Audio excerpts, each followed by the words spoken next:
If you're a six-figure business owner and your goal for 2026 is to just make more money, that is just not enough clarity to actually hit that goal. Because here's the truth. You've already proved the demand is there. You've proved that there's skill with you and your team. And you've also proved that you can get consistency with your clients. But you're finding that time is tight, the profits are thin, and your energy is just gone. Revenue is one conversation, while profit and capacity is another. If you're still setting goals for your business each and every year, just only focusing on revenue without considering the capacity your business actually can hold, you are setting yourself up to fail. Today, I'm breaking down how six-figure CEOs should actually be setting their goals for success in 2026 and explaining why capacity building is a key component to this. So it's time to stop just chasing revenue inside of your business. This is not a conversation for beginners. This is a conversation for those of you that have been doing your business for some time now and you're finding yourself stuck, exhausted, but you have a full calendar. And this video is going to share with you how to really start shifting from only looking at revenue and start running your business like the CEO that I know that you are. So I know that might sound a little harsh to you, but here's the truth. Revenue is not telling you the whole picture inside of your business. This lesson I had to learn early on inside of my business because I realized that we're making a lot more money, but it felt as if we really weren't making as much as I had assumed. Keyword assumed. So it's important to understand that your revenue goals are useless without understanding your capacity. So at the end of the day, revenue is a result inside of your business, and the capacity is what can be considered for you to actually be able to hit your goals. And the way that you can view your capacity, that those are going to be those boundaries that are going to help you of understanding, do you have the ability to actually hit that goal? If you're in the space right now where you're just thinking to yourself, I need to make more money, I need to make more money, we're actively focusing on this revenue goal, but you're not asking yourself the questions of how long does it take to execute your specific services? Does your system actually have the ability to handle more clients right now? And by not taking the time to think about this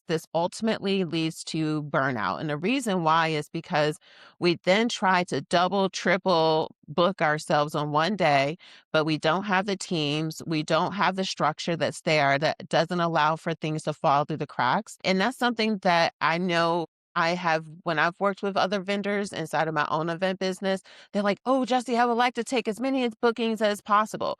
But usually when they take multiple on one day, there's something that's being sacrificed. One of those events is going to be sacrificed. It's not because they all go smoothly. And I think that this is something important for us to know when we're talking about hitting revenue goals, is that you have to know what capacity you really truly have. Because what you may end up finding out, because the capacity is not there, that you have to start looking at what is your actual pricing inside of your business. So if you don't have the capacity truly right now with your teams to handle, 10 events a month, but you're sitting here saying, I want to have a 10% increase in revenue, how are you going to get that? Like, if you don't have the ability to handle what you have now with a 10% increase without you missing sleep, wrecking your relationships, be it personal or professional life, there's things you really truly have to consider. So then you may end up finding yourself in the position that you think, oh, okay, well, if I just hire more people. But what happens is that when you hire more people and you don't think about the pricing that it takes for you to actually execute your services and the time that's there, all of that's going to impact your operation costs. So that means your margins are going to start shrinking. And then the worst part about it is then you feel like you're working for free, and then you find yourself potentially hating what you do or feeling resentful, which I really truly don't want you to feel. And that's not going to really get you on the true path of growth. So the biggest thing that I want you to kind of think about when it comes to capacity is how much time does it take for you to actually execute your events? Most importantly, you want to know what types of services people are coming to you that are the most popular. When you can take information from your CRM to find out which what type of service people book from you the most. Then you take time to figure out how long it actually takes you to execute it. You can go to your actual calendar and look and see how many of these types of events could I actually handle. And then if I was to actually hire someone to support me, how much more of my margins would be impacted? Because it will likely put you in a position of finding out you still need to increase your prices or taking away certain activities or removing certain services that are just not profitable. But if you're not actually looking at your business from a strategic standpoint as the CEO and boss that I know you are, what happens is that people end up finding themselves in positions that they have to close their doors, even when they're busy. Because if you're not aware of what's working inside of your company and understanding how you can actually keep the longevity going, then it's just going to let you continue to hit a wall. And the hard truth is, if your capacity isn't planned, more revenue just does not fix the problem. It only just magnifies what's broken. Some of the real questions CEOs must ask themselves. So, the thing about capacity is that this includes your time, not just the vibes of you doing what you do. Like, you have to be crystal clear as to how much time it takes for you to execute your services. And this isn't just execution day, this is you traveling to services. It's also the phone calls. Like, you have to have a comprehensive viewpoint on how long it takes from you for start to finish to execute your services to understand how many hours you're working. Because believe me, if you worked for a company, they would have to take in consideration how many hours it takes for you to execute something. So why wouldn't you do this for yourself? It also includes your energy. So you have to be present to what actually drains you or sustains you. Because you may find yourself in a position that you may be getting booked for a bunch of things that just are taking up all the time and is sucking the life out of you, but you're taking it just because you're trying to hit these revenue goals and you're trying to bring in money. Like, you're building your business because this is something you created for whatever reason you created it. You should not be building something that makes you feel miserable or lifeless. So you want to take an evaluation of which services are actually impacting your energy and or your team. It also impacts your systems. I talk about this ad nauseum on this channel because you really want to make sure you have the structure that's there. And for some of you that lack them, this is a honest conversation. Going into 2026, there is really no reason for anyone to not have the structure that they're needing inside of their business, to still be relying on using Google Docs for everything or not having proper contracts. I mean, you can get this information from anywhere, any resources. You can even watch some of my past videos that I give you tips and things like that. So, and it's not about which system you use, it's just having some kind of structure that allows for there to be a way to keep on top of how to do the things that you need to do consistently without being strained. And I often talk to clients when I'm doing build outs, and I'm like, my goal is not to build out your system for where you are. My goal is to build out something that you can grow into as well. When we're only thinking about our business right now, but we're not thinking about the direction we're wanting to go, what happens is that when we do get surges, when we do get new inquiries and we start to hit new milestones, then we're having to scramble to get more structure for the next level instead of thinking, how do I actually have something that builds in time, that builds in consistent communication with my clients, that doesn't require for me to be the sole source of all communication? And the next thing is going to be your delivery model. How are you delivering your services? Like, some people, they find that they like to have pickups. And here's the thing, I am never going to criticize how someone is executing their services unless they're working with my company as a partner, because I just think there's certain things you have to consider. But I think it's important for you to also consider when we're delivering our services, what's the expectation? What is going to be the standard for us? Like, I think that this is something super important. And then for planners, we know that everyone does not have the same standard. So this is why it's important for us as well to source vendors that are able to step up to the standard in which we're expecting. So it's important for us to understand how we're going to be delivering our services and how it aligns to our target audience level of expectation. The last thing we'll think about when we're talking about capacity is going to be our support structure. So is that going to be our team members?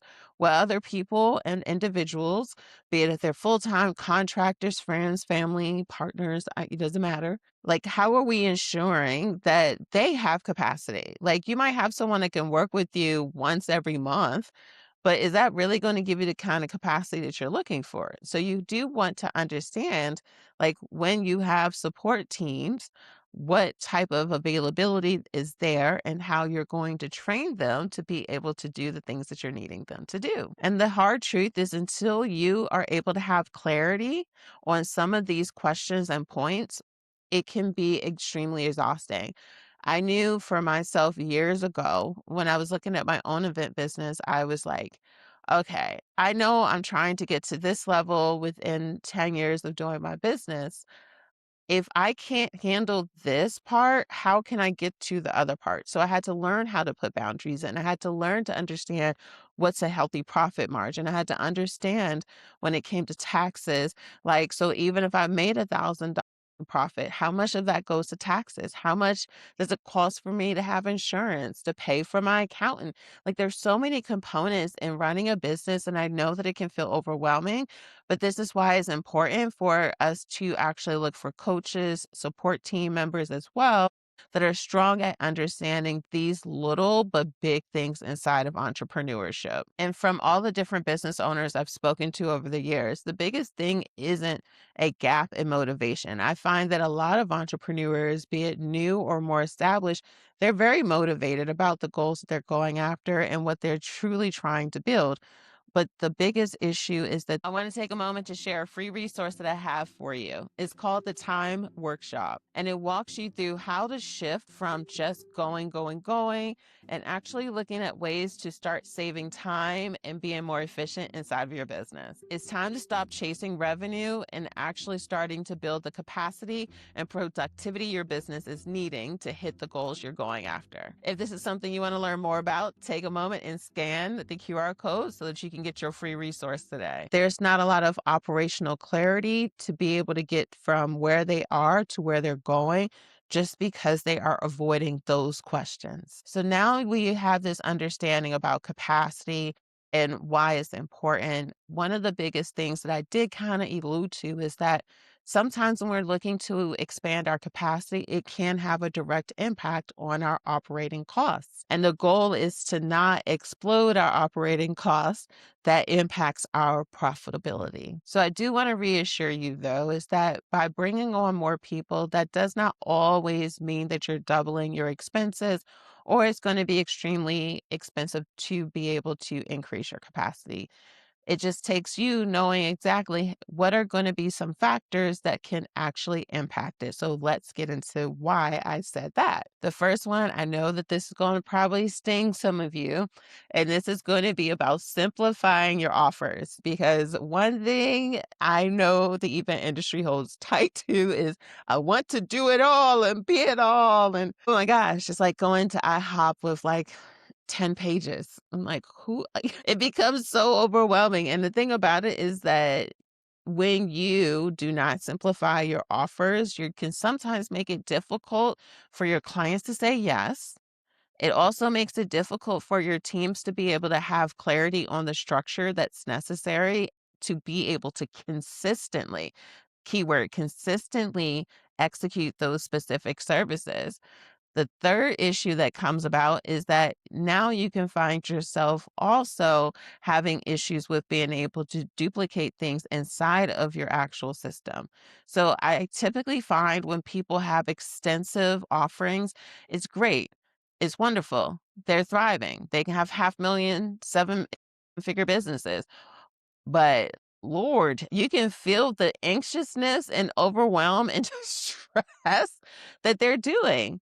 So it comes down to how do you simplify your offers? The way that you do it is going to be running reports to find out what are the most popular things that you're offering inside of your business and what are the things that just are not being requested. And thinking to yourself, how do I even replace this? Do I, roll it up into my other services? Do I just go ahead and scratch it out completely? But it's probably time for some of you to simplify some of your offerings because you just don't have to offer the world, which strains your actual capacity inside of your business. You can look at how do you actually tighten up some of your operations. So that's looking at where are there inefficiencies because capacity is time, for some people. So are you just not doing things effectively? Is it taking 5 hours to prep for something that could possibly take you 3 hours? Is there something you can do when it comes with onboarding and your onboarding process with your clients to shorten that without it taking hours to do proposals? I don't know. Like it just comes down to how do you improve your efficiency inside of your company? Because that not only saves you time, but that also will save you money, especially for those of you that are paying people to work with you. Because every hour that's wasted due to an inefficiency, especially when you're first starting out, can turn into big holes down the road, especially with bigger teams. Another way is that you can look at how you may be able to potentially reduce some custom work. I do believe that there needs to be some levels of flexibility when you do custom, but I do think that there needs to be some barriers around it to help with, again, efficiency, productivity, like making it easy for the client too, because I've been on the side where uh, caterers have sent me 5 pages of menus, and I'm just like, I'm not sending that to my client, or I just get overwhelmed and I check out, so you have to think to yourself, most people that are coming to you, they don't have clarity. So the last thing you need to do is throw to them all these things that you can potentially do, which just throws more noise into the conversation. So look at how do you reduce some of the custom work that you're doing strategically so that you're able to, again, increase the capacity inside of your business instead of reinventing the wheel each and every client. And this doesn't apply to those of you that have highly priced services and high is relative to individuals. But I find that those that actually have more structured packages are really killing it right now. It's not the individuals that got 100 SKUs. It's the ones that like, I have 4 offerings. This is what I offer, good, better, best, and platinum. And here's a few of the upsells. They're the ones that are able to knock out 3 or 4, in a week because they're not recreating things. Yes, the clients might have different colors and locations and things like that, but their packages aren't having to be recreated each and every time. So I know that's not what some of you want to hear, but I'm just going to let you know, like, that's what works. Another way that you can look at improving your capacity is looking at where are some bottlenecks potentially inside of your business so that you can look at removing them. So if you're using a system, a CRM, this is where you can use automation. Like look at where are some of the areas that take a little bit longer for you to execute some of your services and remove some of them. Like figure out what can I use inside of my platform so that I don't have to manually send a reminder to this person or follow up on a proposal. You can have your computer system support you in that and when you think the process through. And one of the things I think that's important to remember about this is that as your business continues to grow, there will be leaks, there will be bottlenecks, especially as you start adding on new team members, removing team members. So there's always going to be this time where I think we have to go back to the drawing board and look at how do I do this more efficiently? How do I allow people that are already on my team and payroll to support in this way so that, again, it's avoiding burnout because I've seen horror stories. I've even had some people that worked with me that have had health issues, family issues, and things like that just because they hadn't thought through how do I actually do what I'm doing without burning myself out? So that's the goal. And the hard truth about this is that when you do look at these things inside of your capacity, it makes it so much easier for decisions to be repeatable and easily decided. Because I find when people have all of these offerings, they can't even have someone support them with doing a proposal because they're making up stuff each and every time. So then how do you even have an assistant? And if you have an assistant, then you're going to have an assistant that each time they're doing a proposal, they got to come to you. There's some people that's doing that. You may be watching this video and you do that yourself. So it's important to think to yourself, like, okay, I want for people to feel empowered when they're making decisions. And how do I remove the confusion for everyone to be on the same page? Then you also want it to be that is predictable for even your clients, especially repeat clients. I've had people that worked with me 10 plus years inside of my event business, and they know that if they don't hear from me by a specific date prior to their event, they reach out because they're like, I might, they in their mind are like, I might not have done something. And in some most of the time, that's what it is. I'm like, yeah, you didn't confirm. I followed up. And they're like, oh my gosh.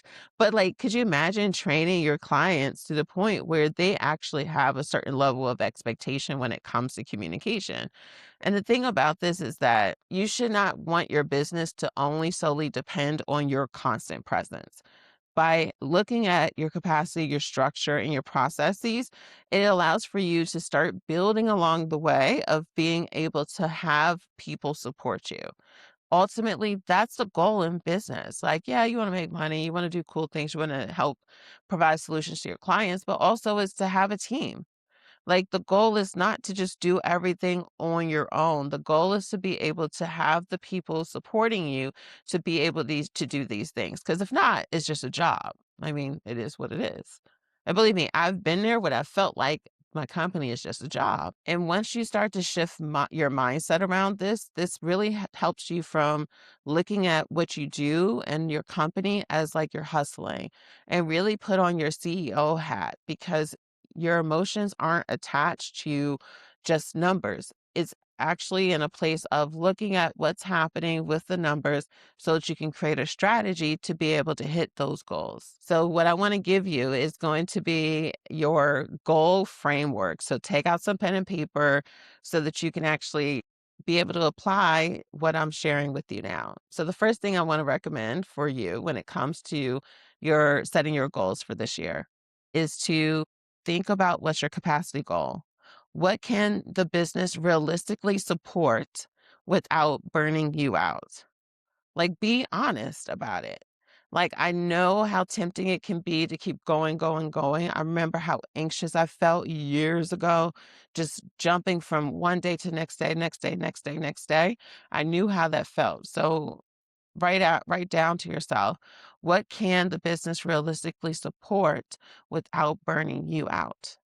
The next question I want for you to ask yourself is, what systems, structure, or support must exist to hold that capacity? Take that down, because that's your operations. Like, your operations is what's going to either keep your business afloat or it's what's going to sink it. And the third question is going to be, only after you do those first two, you got to be crystal clear about this. What is your revenue goal? So once you understand your capacity, once you understand your organization, now you're going to set your actual revenue goal.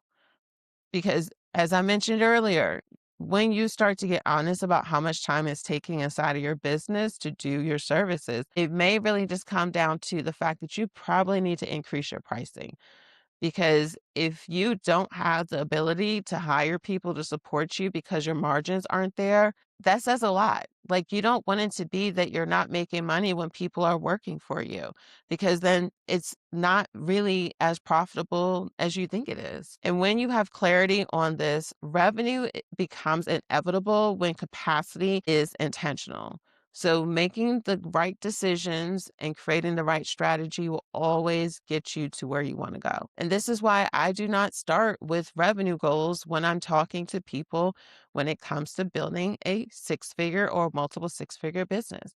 because revenue is not going to be the North Star towards success, because you can make a lot more money and be less profitable than you are now if you don't have intentionality behind what you're doing. So here's the bottom line of today's conversation. 6 figures is not the finish line. $500,000 is not the finish line. 7 figures is not the finish line. It's really where you have to take on being intentional with your business, because you can hit that goal without actually building the business that you really truly want. Because if you're exhausted on all levels, be it mentally, spiritually, physically, the more money that you're making won't solve that, because profit is not revenue. And ultimately, 2026 isn't just about bigger goals.